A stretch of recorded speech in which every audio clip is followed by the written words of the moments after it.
travaille chaque jour pour Sanofi, on continuait de venir au travail pour produire. Parce que si on ne produisait plus de médicaments, à quoi cela servait-il de soigner?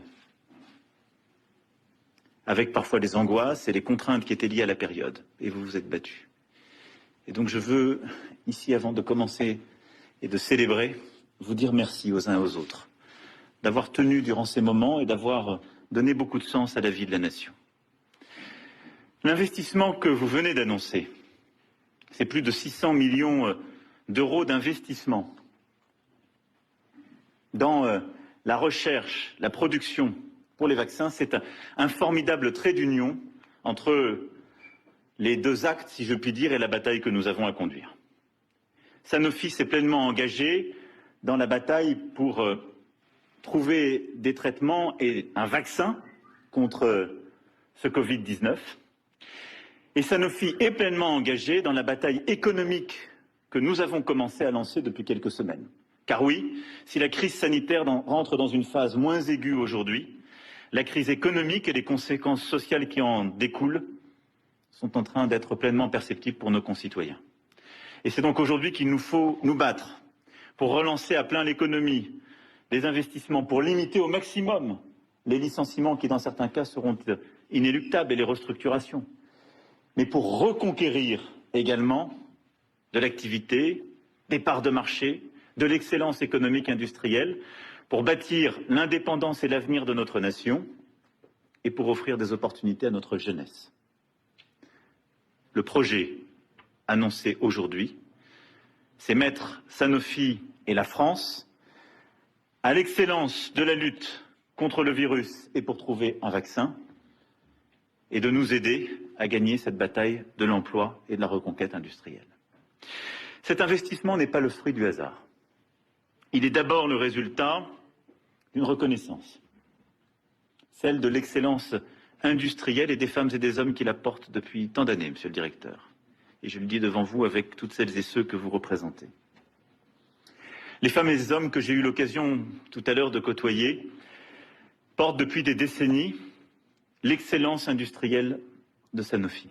J'ai salué leur engagement durant cette crise. Mais votre entreprise n'a jamais abandonné la production industrielle. Elle y a toujours cru. Les 18 sites français de production industrielle le montrent. Votre présence européenne, votre force européenne, votre leadership international sur ce volet le montre aussi. Et vous n'avez cessé de travailler,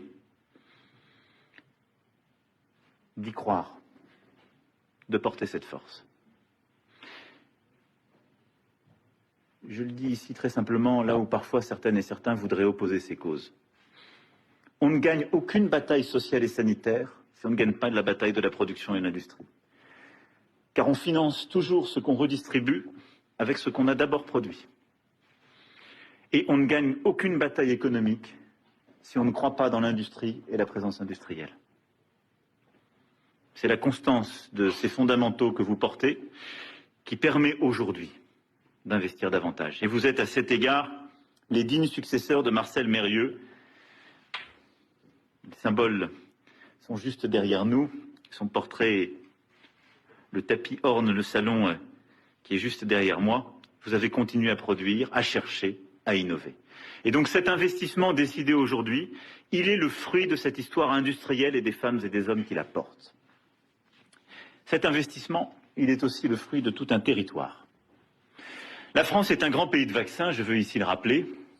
Le génie de Louis Pasteur, dont Marcel Mérieux fut l'élève, a porté jusqu'à nous l'excellence dans le secteur public comme dans le secteur privé. L'Institut Pasteur, de multiples réussites, Sanofi et Sanofi Pasteur, et cette usine en est la preuve.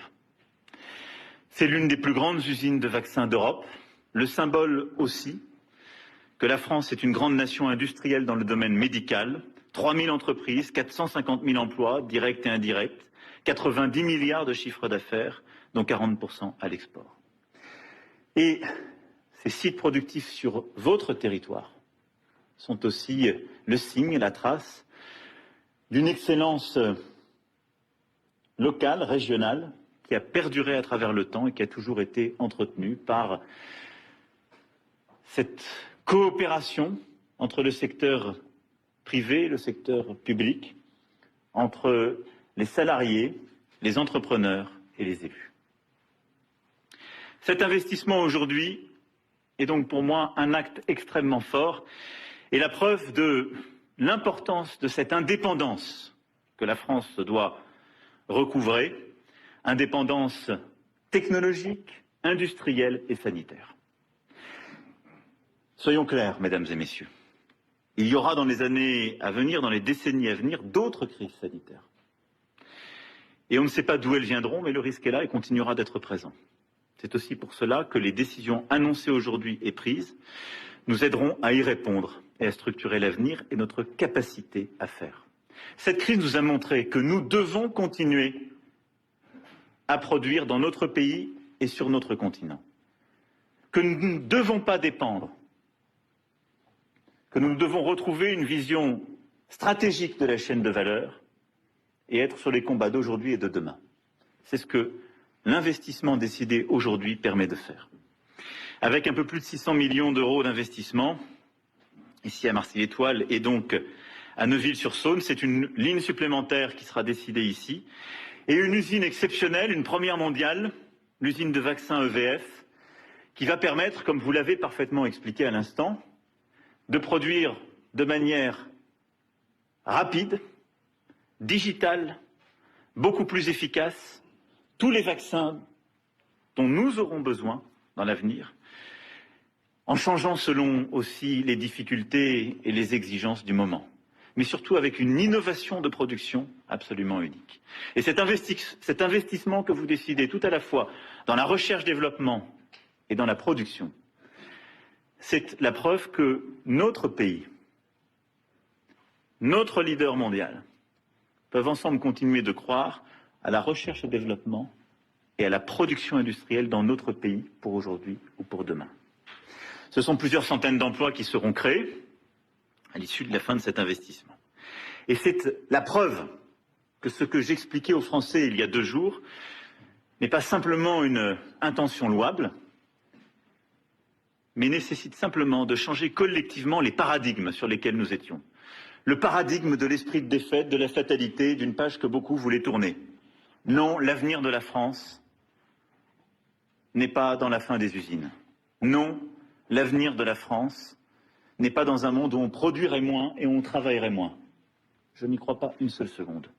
On va produire, travailler différemment, en innovant davantage, en créant l'usine du XXIe siècle et pas en revenant à ce qui prévalait dans le passé. Mais oui, c'est par la volonté et l'ambition industrielle, productive, contemporaine, que nous bâtirons notre avenir. Cet investissement, vous l'avez dit, il est le fruit d'une coopération exemplaire des dernières semaines et je veux vraiment vous remercier pour cet esprit de coopération, vous, l'ensemble de vos équipes, l'ensemble des membres du gouvernement qui y ont contribué comme des autorités sanitaires. Nous avons su collectivement décider et aller vite. Et au-delà des montants, réussir la bataille de l'emploi et de la souveraineté, de l'indépendance que j'évoquais, c'est savoir décider et aller vite. Nous nous sommes aussi beaucoup trop habitués à l'idée que perdre du temps et faire beaucoup de paperasse était une bonne manière d'avancer. Nous avons démontré avec ce projet l'exact contraire. Et donc il nous faut garder cette capacité à décider vite, à trancher fort et à avancer. Tout le monde le sait, puisque ce projet était dans l'air depuis 3 ans, et la région en bruissait. Et il y a encore quelques semaines, ce projet aurait pu être décidé à Singapour. Il n'y a pas de fatalité quand on décide ensemble, avec l'esprit de responsabilité, ce que nous avons fait. Nous irons sur ce secteur plus loin dès les prochains jours.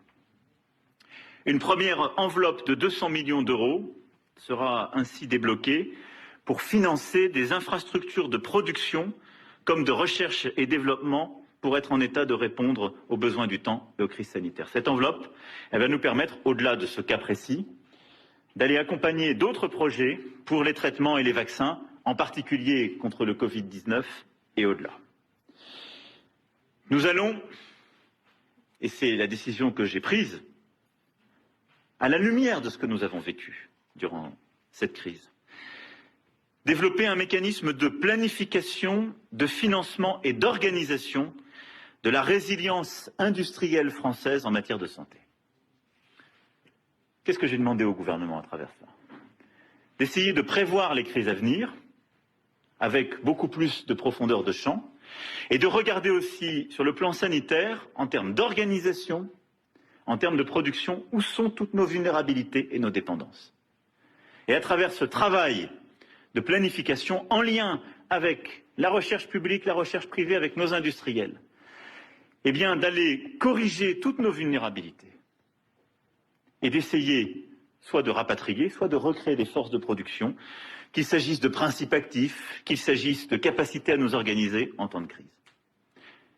C'est l'illustration même de ce que j'évoquais il y a quelques semaines aux Françaises et aux Français. On doit retrouver le sens du temps long et de la stratégie industrielle. D'ici l'été, nous finaliserons ce mécanisme de planification, de financement et d'action. Dès jeudi, enfin, nous lancerons une initiative de relocalisation de certaines productions critiques. Tout le monde a vu durant cette crise que des médicaments qui paraissaient usuels n'étaient plus produits en France et en Europe. Tout le monde l'a vécu. Et donc nous devons, au-delà de nous poser la question, en tirer toutes les conséquences.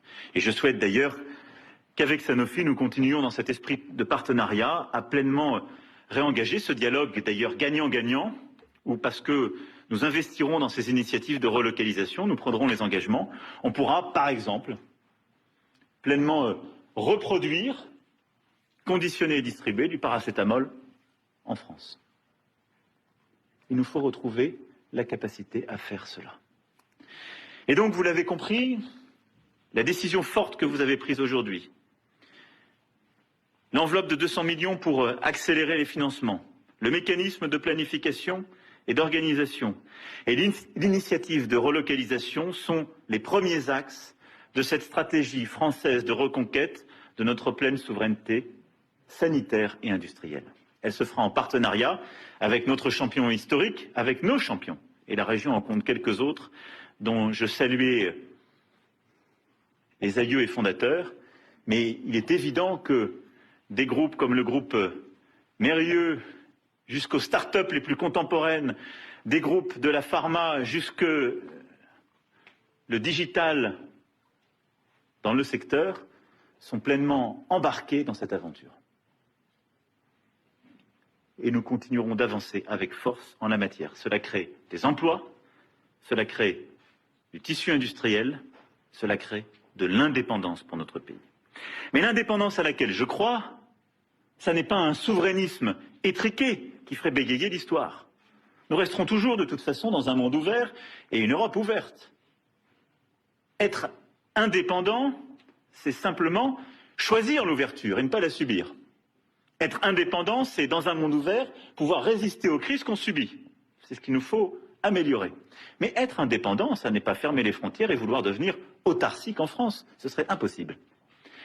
Et donc je crois à cette indépendance stratégique qui se marie avec la coopération européenne et internationale. Et c'est sur cela que nous allons aussi continuer d'avancer. La France a porté l'initiative de ce projet ACT-A que nous avons lancé durant la crise. Nous avons convaincu nos partenaires européens, beaucoup de nos partenaires internationaux, beaucoup aussi des fonds publics et privés engagés en matière de santé. Et l'initiative ACT-A, construite avec l'Organisation mondiale de la santé, permet une avancée majeure en la matière, avec vous, là aussi. Et je le dis à quelques kilomètres d'une ville qui aura à accueillir l'Académie internationale de santé, à laquelle nous tenons ô combien, et qui va marquer l'engagement de l'OMS à Lyon et dans notre pays, au-delà de nos coopérations. L'initiative ACT-A, que nous avons donc bâtie, va nous permettre, en matière de traitement, en matière de tests, en matière d'amélioration des systèmes de santé primaire et en matière de vaccins, une coopération internationale entre les différents pays et les grandes industries et entreprises pharmaceutiques, d'une part pour avoir une coopération et une compétition productive pour rechercher ce vaccin, mais nous assurer que l'accès au vaccin, une fois trouvé, sera octroyé au plus grand nombre. Je défends cette vision d'un bien public mondial pour ce que sera le vaccin. Il faudra évidemment que les efforts de recherche soient récompensés. C'est logique. Mais il faudra que nous luttions collectivement à travers cette initiative contre toute forme de rétention, contre ce qui serait inacceptable que dans tel ou tel pays, en particulier moins développé, on n'ait pas l'accès au vaccin ainsi trouvé. ACTA est l'illustration de ce mariage entre notre souveraineté, notre indépendance et la coopération dans la bataille sanitaire. Et nous avons voulu le traduire au niveau européen, à travers une initiative très concrète, dite TIVA, qui consiste avec l'Allemagne, l'Italie, les Pays-Bas et la Commission européenne à lancer cette alliance inclusive pour le vaccin, donc dite TIVA, qui est chargée de négocier avec les principaux laboratoires pharmaceutiques pour garantir l'approvisionnement de la population européenne en vaccins. Un premier accord a été conclu vendredi. Je sais que nous allons réussir à conclure un accord avec Sanofi dans les prochains jours ou les prochaines semaines. Mais quel est l'objectif de cette initiative? De dire, nous, Européens, nous nous mettons ensemble pour nous mettre en situation que qui que ce soit puisse trouver le vaccin. Européen, ce que nous souhaitons, mais américain, chinois ou ailleurs, nous ayons les capacités ensemble à le produire au plus vite pour notre population. C'est ce que nous devons à nos concitoyens. C'est en cela que la coopération européenne est évidemment très forte. Et c'est aussi en cela que l'usine qui a été annoncée aujourd'hui EVP prend tout son sens. Parce que c'est ce type d'usine qui permettra d'aller beaucoup plus vite et beaucoup plus fort sur ce type d'initiative. Vous le voyez, l'Europe est là aussi au rendez-vous. Près de 10 milliards d'euros pour la santé sont prévus dans la nouvelle proposition budgétaire dans laquelle nous nous battrons avec les parlementaires européennes qui sont ici à mes côtés. Et 2,4 milliards d'euros de financement sont réservés pour aider les États membres à préfinancer les vaccins. L'Europe de la santé, nous sommes en train de la bâtir en actes. Et cette Europe de la santé, nous l'avions appelée de nos vœux dès l'accord franco-allemand du 18 mai dernier. Elle est en train de se concrétiser, là aussi, de manière très pratique. C'est pourquoi je me réjouis, cher Paul, de cette ambition européenne et française pleinement illustrée par votre décision d'aujourd'hui. Cet après-midi, je réunirai en visioconférence la grande majorité des producteurs de vaccins européens pour engager tout le monde dans cette aventure. Et vous avez dit vous-même que vous souhaitiez aller plus loin.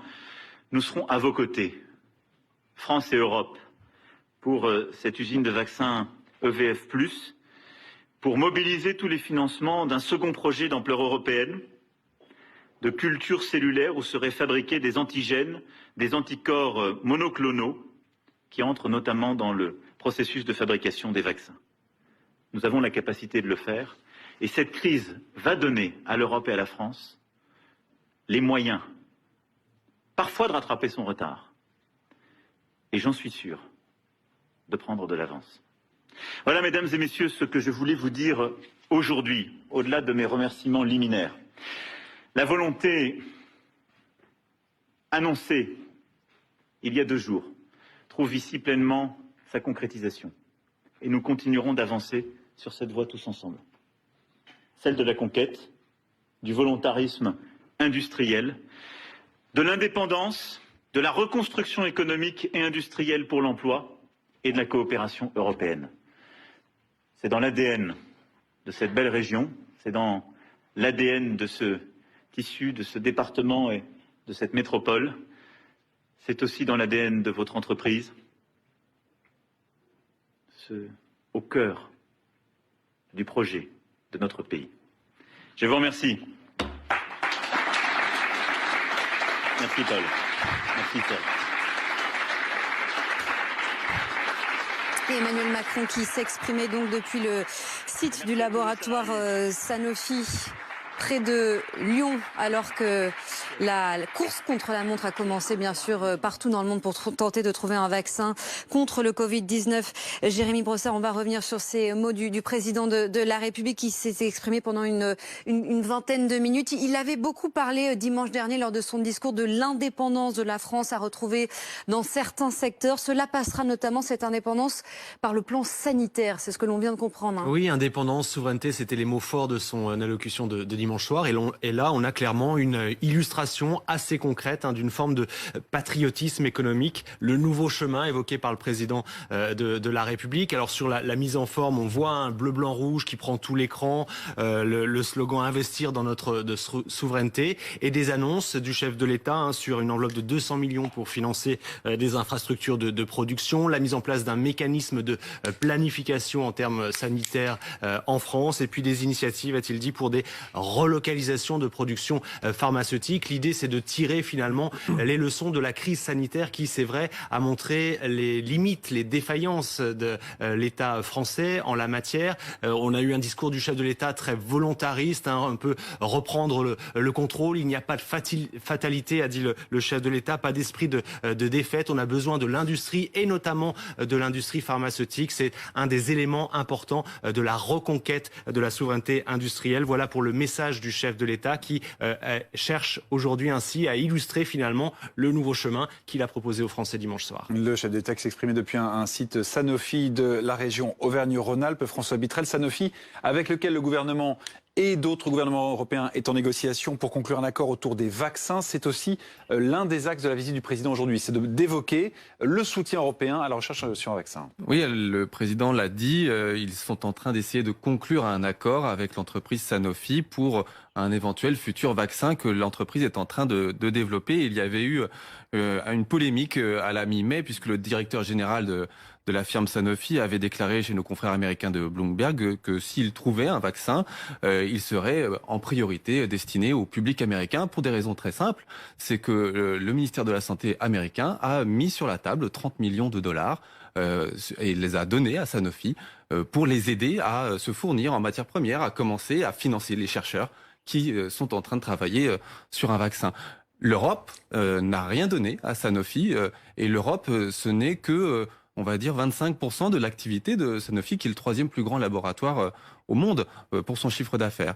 Donc la France, là, était très attendue et c'était peut-être un signal qu'avait envoyé l'entreprise Sanofi à la France et à l'Europe en disant « Regardez, les Américains, ils ont donné de l'argent. Si vous voulez un vaccin y être, on va dire, prioritaire, il faut peut-être aussi nous aider. » Avec donc un mécanisme de relocalisation de certaines productions de santé. C'est ce qu'a annoncé le président de la République. Merci beaucoup à tous les deux. Donc on est revenu sur ce discours du président de la République qui s'exprimait en marge donc de ce déplacement sur le site du laboratoire Sanofi près de Lyon. 13h02, l'autre événement de l'actualité, c'est la visite de Laurent Nunez. Il est en déplacement à Dijon, le secrétaire d'État auprès du ministère de l'Intérieur, au lendemain d'une 4e soirée. Alors, pas d'affrontement, mais en tout cas de tension dans le quartier des Grésilles. Alexandre Chauveau, vous êtes sur place pour BFM TV. Une visite en 2 temps. D'abord les uniformes et puis les habitants.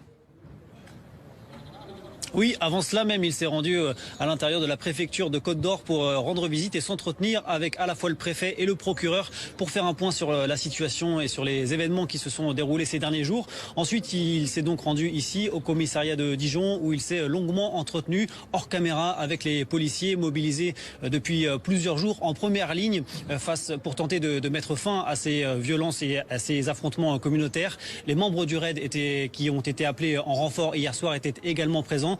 Laurent Nunez s'entretient d'ailleurs encore en ce moment même avec des groupes de policiers. Il devrait ensuite s'exprimer face à la presse avant de se rendre dans le quartier des Grésilles, là où se sont déroulés une partie des affrontements de ces derniers jours, sans doute pour tenter d'apporter une réponse aux inquiétudes des riverains qui subissent cette situation. Une réponse ferme sans doute de la part de l'exécutif, alors que la présidente du Rassemblement national, Marine Le Pen, donnera une conférence de presse à Dijon en fin d'après-midi.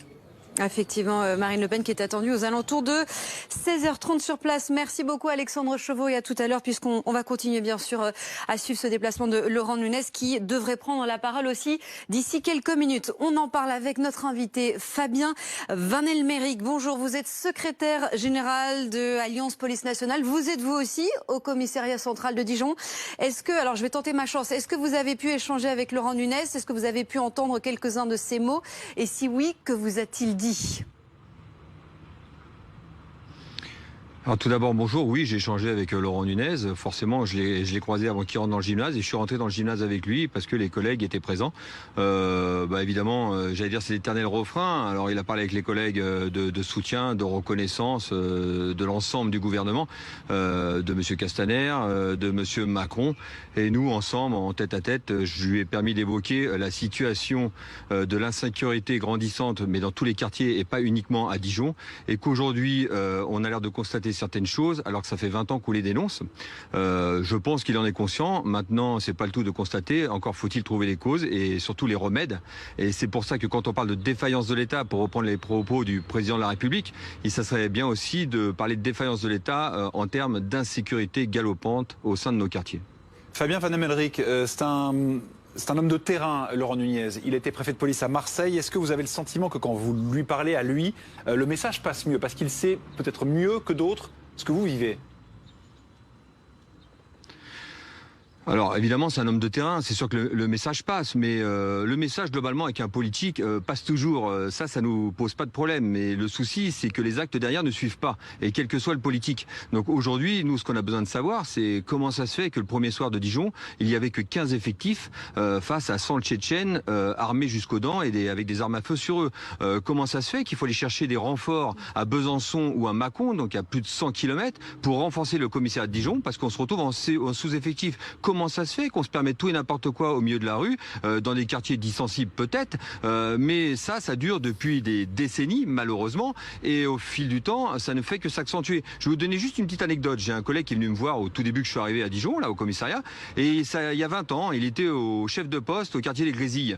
Et ben, il faisait déjà des notes sur la présence de Kalachnikov au sein de ces quartiers. Donc il est grand temps d'agir. Quand certains idéologues disent qu'on est trop armé, trop répressif et que la police aujourd'hui elle est trop dure, je suis pas sûr que l'opinion publique pense ça quand on voit un tel déchaînement de haine au sein de ces mêmes quartiers notamment.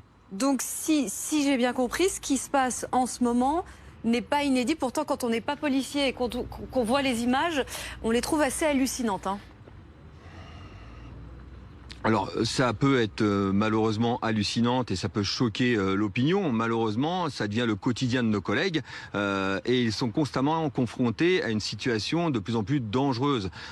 Aujourd'hui, la situation est telle que ça dépasse même le ministre de l'Intérieur. C'est pour ça qu'on demande une audience auprès du président Macron, parce que évidemment, il faut que tous les acteurs se mettent autour d'une table, régler ce sentiment d'impunité avec les problèmes qu'on connaît de la justice, faire en sorte de redonner des conditions de travail et matériel aux collègues pour qu'ils puissent appréhender des situations de plus en plus compliquées et dangereuses. Enfin, tout ça, ça va pas se faire du jour au lendemain, certes, mais il serait peut-être temps de le faire parce que ça fait 20 ans que ça dure. Ça fait 20 ans qu'on le dénonce et quand on discute avec le collègue qui est lui sur le terrain et qui connaît la réalité du quotidien, lui, malheureusement, il se retrouve démuni à de telles situations et il nous répond, qu'est-ce que tu veux faire malheureusement? Parce que on ne peut rien faire, on n'a pas les moyens de protection nécessaires, on n'a pas les effectifs nécessaires et derrière, on a une justice qui ne suit pas et qui se contente de certains rappels à la loi.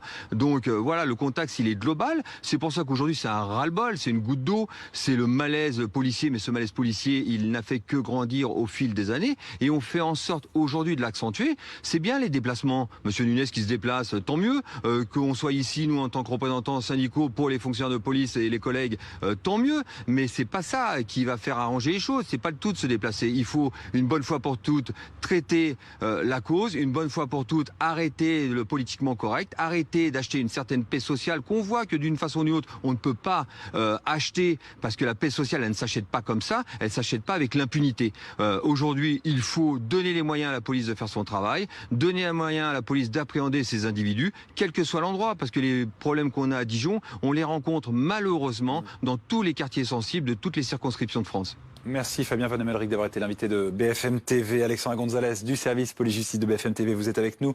Notre invité parlait de Kalachnikov. On a des images qui sont très impressionnantes, on l'a évoqué aussi, mais on n'a pas de certitude absolue sur le fait de savoir s'il s'agit d'armes authentiques ou pas. Oui, en tout cas celle qu'on voit dans cette vidéo, parce qu'il y a une certitude, c'est que des policiers ont retrouvé des étuis de cartouches entre vendredi et lundi sur les différents lieux d'affrontement. Il y a donc eu des tirs avec de véritables armes à feu. Il y a aussi eu ce blessé par arme à feu samedi soir, un gérant de pizzeria. Une demi-heure après qu'un représentant de la communauté tchétchène ait rencontré un représentant de la communauté des habitants de ce quartier. Une demi-heure, ils se sont dispersés et une demi-heure après, il était 23h30 à peu près, une voiture est arrivée devant cette même pizzeria où il y avait la rencontre et a mitraillé, a tué, a blessé grièvement le gérant de cette pizzeria. Donc il y a eu usage de véritables armes à feu. Sur les vidéos, et dont on voit cette image-là qui est extraite de ces vidéos qui ont été tournées par des habitants de ces quartiers et qui ont été diffusées notamment hier sur les réseaux sociaux, on les entend tirer en l'air. On a parlé à plusieurs policiers qui ont vu cette vidéo. Ils me disent qu'avec les détonations, les percussions, le mouvement de la main qui a un recul au moment où il y a le tir, ça ne fait aucun doute. Il s'agit de véritables revolvers. Alors, pas sur cette image-là. Là, c'est autre chose. Mais un peu plus loin dans la vidéo, on voit un revolver avec quelqu'un qui tire. Merci beaucoup Alexandra Gonzalez. Il y a quand même quelque chose qui interroge Jérémy Brossard lorsque l'on voit ces images. Même si Laurent Nunez est un homme de terrain, comme le disait Damien, on se demande où est Christophe Castaner et pourquoi ça n'est pas lui qui est aujourd'hui sur place à Dijon. On a posé la question ce matin au ministère de l'Intérieur et on nous explique que le ministre préfère rester à Paris et répondre notamment aux questions au gouvernement. Vous savez, on est mardi, le gouvernement sera sur le grill et on s'attend à une séance assez houleuse, notamment avec beaucoup de questions adressées au ministre de l'Intérieur, à la fois sur le malaise dans la police qu'on a vu ces derniers jours et aussi sur ce qui se passe à Dijon depuis plusieurs jours. Mais c'est plutôt cet après-midi quand même. De ne pas y voir effectivement le contexte actuel et le fait que Christophe Castaner cristallise beaucoup de colère de la part des policiers après sa conférence de presse de la semaine dernière, ses propos malheureux sur les soupçons avérés de racisme et puis l'annonce d'une suspension d'une technique d'interpellation sans aucune concertation. On a donc sans doute décidé du côté de Beauvau qu'il était préférable que ce soit Laurent Nunez, vous le disiez, homme de terrain, ancien préfet des Bouches-du-Rhône, apprécié d'une manière générale par les troupes qui aillent sur place dans un moment particulièrement tendu pour les forces de l'ordre. Et alors c'est embouteillage politique à Dijon parce qu'on a Laurent Nunez qui est là en ce moment au nom du gouvernement. Et puis tout à l'heure c'est Marine Le Pen qui va se rendre sur place, Jérémy. Elle est sur son terrain. Oui, clairement. On l'avait déjà vu à Villeneuve-la-Garenne la semaine dernière. Elle s'était rendue le matin dans un commissariat après les manifestations des policiers. Elle surfe d'une certaine manière sur l'actualité. En tout cas, elle va sur place pour porter la lumière sur ce qui se passe avec des réactions politiques assez fortes. Elle a parlé de chaos notamment, mettant en cause le ministre de l'Intérieur, Christophe Castaner. On sait qu'elle est souvent très réactive. Marine Le Pen, ça rappelle notamment le coup de Whirlpool. On se souvient, dans l'entre-deux-tours de l'élection présidentielle, elle s'était rendue un peu par surprise sur un terrain d'actualité alors que le candidat Emmanuel Macron à l'époque était en table ronde avec des salariés de Whirlpool. Donc il y a la volonté pour elle effectivement d'être sur place et finalement d'essayer de montrer que le discours qu'elle tient est conforté, en tout cas se vérifie malheureusement sur le terrain. Elle parle notamment d'ensauvagement et c'est vrai que de ce point de vue, les images qu'on a vues de ce qui se passe à Dijon frappent clairement les esprits. Christophe Castaner qui répondra donc aux questions au gouvernement à l'Assemblée nationale. Décidément, il se passe beaucoup de choses aujourd'hui à l'Assemblée puisque c'est aussi aujourd'hui qu'aura lieu la toute première audition devant la commission d'enquête parlementaire sur la gestion de la crise du coronavirus. Avec une première audition très attendue, elle sera à vivre à partir de 17h sur BFM TV. C'est lui qui va parler, le directeur général de la Santé, Jérôme Salomon. On attend des explications sur le manque de masques, encore le manque de tests. Pierre Corieux. Le visage de la lutte contre l'épidémie de coronavirus va devoir s'expliquer. Jérôme Salomon a-t-il pris les bonnes décisions face à la crise sanitaire ? Les députés veulent des réponses. On a besoin de cette vérité, non pas pour mettre des têtes au bout des pics, mais uniquement pour comprendre, pour tirer les leçons et pour que plus jamais ça ne se reproduise et pour que la France évite un tel désarmement sanitaire dans l'avenir. Le professeur Salomon, un médecin respecté par ses pairs. Mais beaucoup ne comprennent pas qu'il ait pu autant tarder à réagir. quand Agnès Buzyn a annoncé dans le journal Le Monde qu'elle avait alerté Jérôme Salomon le 20 décembre en disant qu'il y aura une crise grave et qu'il ne s'est rien passé pendant tout le mois de janvier. Pas de commande de masques, pas de commande de tests. Les masques, un sujet sur lequel il sera forcément interrogé, car il est l'un des mieux placés sur le sujet. De 2013 à 2015, il est le conseiller sanitaire de Marisol Touraine, alors ministre de la Santé. Ces 2 années-là, on a interviewé des gens qui travaillaient au cabinet. Ils nous ont dit qu'il était obsédé par le risque de pandémie. Donc il est bien placé. En septembre 2016, alors qu'il a rejoint Emmanuel Macron, il lui envoie un mail pour lui dire « Attention, s'il y a une épidémie, s'il y a une catastrophe, une menace, etc., nous ne sommes pas prêts. C'est la panique. » Pourquoi n'a-t-il rien fait? C'était l'homme le plus sensibilisé. D'autres experts de santé comme Didier Raoult seront interrogés par cette commission parlementaire. Puis suivront les politiques comme Agnès Buzyn à partir du 28 juin, date du second tour des élections municipales. Dans l'actualité politique également, l'agenda d'Édouard Philippe et ses priorités, redevenir maire dès lors que je ne serai plus Premier ministre. Voilà ce qu'il a déclaré dans les colonnes de Paris-Normandie. On rappelle qu'il est arrivé en tête au premier tour au Havre, dont il entend réoccuper la mairie au plus tard en mai 2022, mais peut-être beaucoup plus tôt, dit-il. Allusion claire, bien sûr, à un éventuel changement de Premier ministre si le président pense que quelqu'un d'autre est plus utile. Alors je respecterai son choix en toute loyauté. Voilà ce qu'il dit.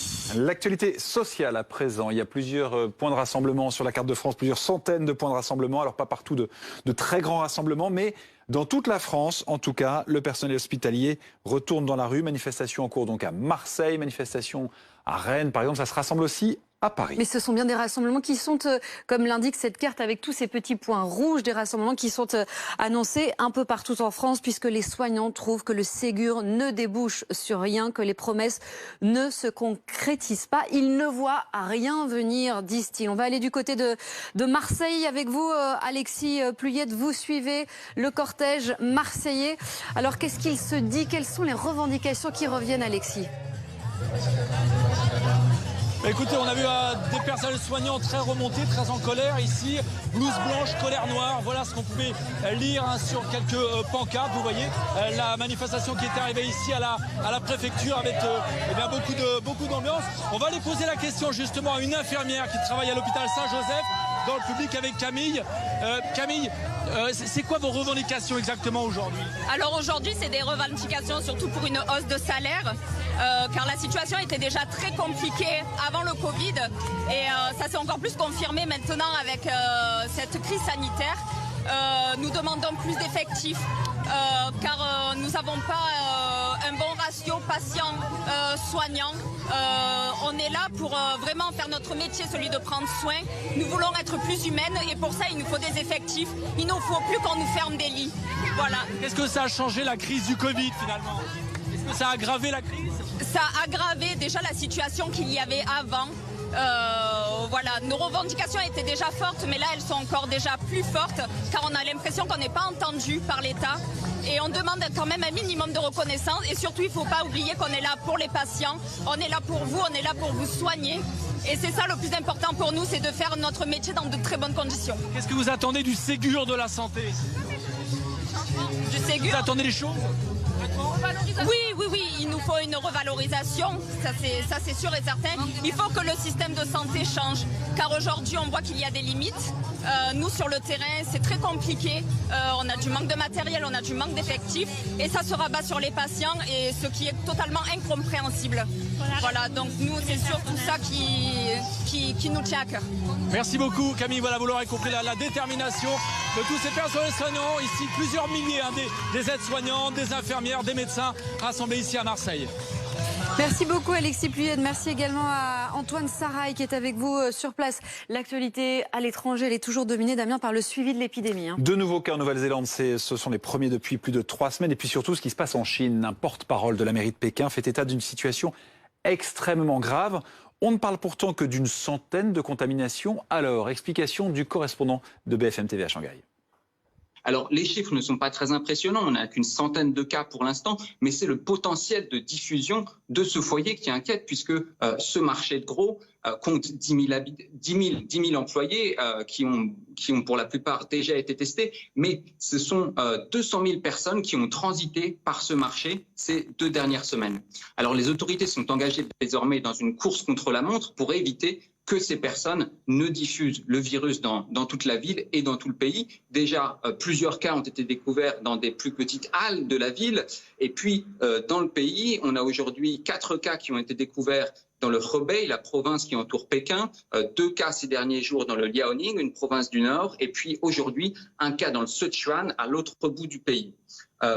Conséquence, alors que les transports en Chine étaient à peu près revenus à la normale, eh bien de nouvelles restrictions sont imposées, à la fois à Pékin, où par exemple les taxis n'ont plus le droit de sortir de la ville, et puis les autres villes de Chine commencent à prendre des mesures pour empêcher l'arrivée du virus. Et donc par exemple à Shanghai, les voyageurs arrivant de Pékin sont soumis à une quatorzaine en arrivant. Voilà, Simon Leplâtre à Shanghai pour BFM TV. Il est 13h19, l'actualité en direct, c'est ce qui se passe à Dijon actuellement. Dijon où s'est rendu tout à l'heure le secrétaire d'État auprès du ministre de l'Intérieur, Laurent Nunez, un déplacement en 3 temps. Oui, d'abord il a rencontré Laurent Nunez, les autorités locales. Il s'est ensuite entretenu avec les policiers qui sont mobilisés justement sur ces affrontements qui durent depuis 4 jours au commissariat central de Dijon que vous voyez ici sur ces images. Nous étions tout à l'heure d'ailleurs avec l'un de ces policiers qui a pu échanger avec Laurent Nunez. Et puis le secrétaire d'État se rendra ensuite dans ce quartier des Grésilles qui est le principal théâtre de ces affrontements entre donc ces 2 groupes, Alexandra Gonzalez, ça fait 4 jours que ça dure. D'un côté, ces personnes, ces ressortissants de la communauté tchétchène, et de l'autre, ces habitants du quartier des Grésilles. Avec hier soir encore, Alexandra, une nuit de tension tout de même un peu plus calme que les 3 précédentes. Hein. Oui, alors c'était surtout en début l'après-midi et le début de soirée qui ont été marqués par des violences, mais on nous indique qu'hier, en fait, il n'y avait plus réellement de personnes de la communauté tchétchène sur place. Il n'y avait que des habitants des quartiers qui ont tourné notamment plusieurs vidéos qu'on a pu voir ensuite sur les réseaux sociaux où on les voit faire une sorte de démonstration de force hyper violente où ils tirent en l'air avec des armes, pour certaines factices, d'autres réelles peut-être, ça sera à l'enquête de le déterminer. Il y a eu 4 interpellations hier justement, lorsqu'il y a eu tous ces mouvements, 1 pour attroupement armé, 3 pour rejet de projectiles. Pour l'instant, pas d'interpellation côté tchétchène, notamment parce qu'ils étaient très difficiles à identifier au moment où tout ceci s'est passé. Ils avaient masqué leur plaque d'immatriculation sur les voitures, mais ça sera aussi l'objectif de l'enquête qui a été confiée à la Sûreté départementale et la police judiciaire. Dijon, en Côte d'Or, ce commissariat central qui est situé plutôt en centre-ville. On va prendre la direction de la périphérie et de ce fameux quartier des Grésilles où donc des troubles se produisent chaque soir depuis 4 soirs. Thomas Herman, vous êtes sur place pour BFM TV, des troubles qui se produisent sous les yeux d'habitants. Alors, on ira dans quelques instants retrouver Thomas Herman du côté des Grésilles, des habitants en tout cas qui n'en peuvent plus, qui se sentent abandonnés, délaissés, qui sont médusés aussi parce que les scènes que l'on voit depuis plusieurs jours sont extrêmement violentes, extrêmement impressionnantes. Et on voit notamment dans ces images, Alexandra Gonzalez, on voit des armes dont on ignore à l'heure actuelle s'il s'agit d'armes réelles ou d'armes factices. Oui, alors il y a quelques éléments quand même sur lesquels on peut se baser. D'abord, il y a des étuis de cartouches qui ont été retrouvés entre vendredi et lundi soir sur les différents lieux d'affrontement. Ça montre qu'il y a eu usage d'armes à feu. Il y a aussi eu cette fusillade samedi soir qui a fait un blessé grave, qui a été blessé par balle. 2 personnes qui sont sorties d'un véhicule qui ont mitrailler la façade de cette pizzeria qui sont repartis. Et puis, il y a cette démonstration dont on parlait juste avant dans ces vidéos qui ont été tournées et diffusées sur les réseaux sociaux hier. On les voit tirer en l'air. Plusieurs policiers nous ont indiqué que lorsqu'on les voit tirer en l'air avec des revolvers, les détonations, le mouvement qu'ils peuvent avoir avec les bras au moment où ils tirent, pour eux, il n'y a aucun doute, il s'agit d'armes à feu réelles. En revanche, ils me disent que lorsqu'ils mènent des opérations dans ces quartiers, en dehors de tout ce qui s'est passé ce week-end, il est habituel qu'ils tombent sur des armes factices, donc ils pensent à un mélange des 2, armes factices, armes réelles. Armes factices, on le rappelle, ce ne sont pas des jouets de supermarché, on parle bien d'armes qui ne sont pas létales, mais qui ressemblent, qui sont la copie conforme des armes létales, comme des kalachnikovs, et qui tirent en fait des billes de caoutchouc. Donc ça peut occasionner des blessures graves, ça peut avoir un effet dissuasif très important aussi. Donc c'est pas à prendre à la légère. Alors il faut aussi rappeler, Jérémy Brossard, que ce déplacement de Laurent Nunez intervient avec en toile de fond un grand mécontentement des policiers qui ont manifesté ces derniers jours. Mécontentement en raison des propos de Christophe Castaner qui a annoncé plusieurs mesures. Entre-temps, il a fait marche arrière. Mais tout de même, certains parlent de rupture entre le ministre et les policiers. D'ailleurs, ce n'est pas lui qui est aujourd'hui sur le terrain, c'est son secrétaire d'État. Ce qui peut surprendre. Oui, effectivement, on pourrait attendre que ce soit le ministre en personne qui se déplace à Dijon, en Côte d'Or, pour témoigner aux forces de l'ordre de son soutien. Mais c'est vrai, vous l'avez dit, le contexte est particulièrement tendu entre la police, les policiers et leur ministre depuis plusieurs jours, depuis ces manifestations dans lesquelles on a entendu notamment être mise en cause la police sur les accusations de racisme et les positions de Christophe Castaner qui a pris un peu tout le monde de court en début de semaine dernière en convoquant une conférence de presse à la demande du président de la République, en prononçant la tolérance zéro contre les actes et les paroles racistes dans la police, en annonçant des suspensions en cas de soupçon avéré de racisme dans la police, et puis aussi une interdiction d'une technique d'interpellation sans qu'il n'y ait aucune concertation. Ça a mis clairement le feu aux poudres. On a vu beaucoup de manifestations, on a vu des rassemblements assez symboliques avec des policiers qui jetaient des menottes, et on a un ministre qui est en situation extrêmement délicate depuis plus d'une semaine maintenant et qui fait marche arrière. On l'a vu encore notamment sur la technique de l'étranglement qui restera en application, restaurée le temps effectivement qu'il y ait une autre méthode qui soit décidée et mise en application. Donc on voit un ministre qui est clairement sur la défensive, en difficulté, et qui ne se rend pas sur place et qui préfère effectivement dépêcher l'homme de terrain, l'ancien préfet des Bouches-du-Rhône, Laurent Nunez, qui est plus apprécié effectivement par les troupes. En tout cas, c'est vrai que le ministre Christophe Castaner est dans une situation politique très délicate à quelques jours, quelques semaines sans doute d'un prochain remaniement. Il n'y a nul doute que Marine Le Pen, qui sera sur place tout à l'heure, devrait souligner ce point tout à l'heure. Ça fait en tout cas 4 jours de heurts, d'affrontements, de tensions, au moins dans ce quartier des Grésilles à Dijon. Récit d'Olivier Jouglard, Mathias Tesson, Baptiste Keita et Anne-Sophie Varmont. Des voitures et des poubelles incendiées, des caméras de vidéosurveillance détruites. C'est la 4e soirée consécutive de tension dans le quartier des Grésilles à Dijon. Des affrontements violents, en pleine rue, comme le montrent ces images. Elles opposent les communautés tchétchènes et maghrébines sur fond de trafic de drogue. On a affaire à 2 communautés qui s'affrontent. Une qui vient chercher sur le terrain de l'autre, et ça se passe extrêmement mal. Tout a commencé mercredi dernier. Un jeune tchétchène est attaqué à Dijon. En représailles, près de 200 membres de sa communauté ciblent ce bar à chicha.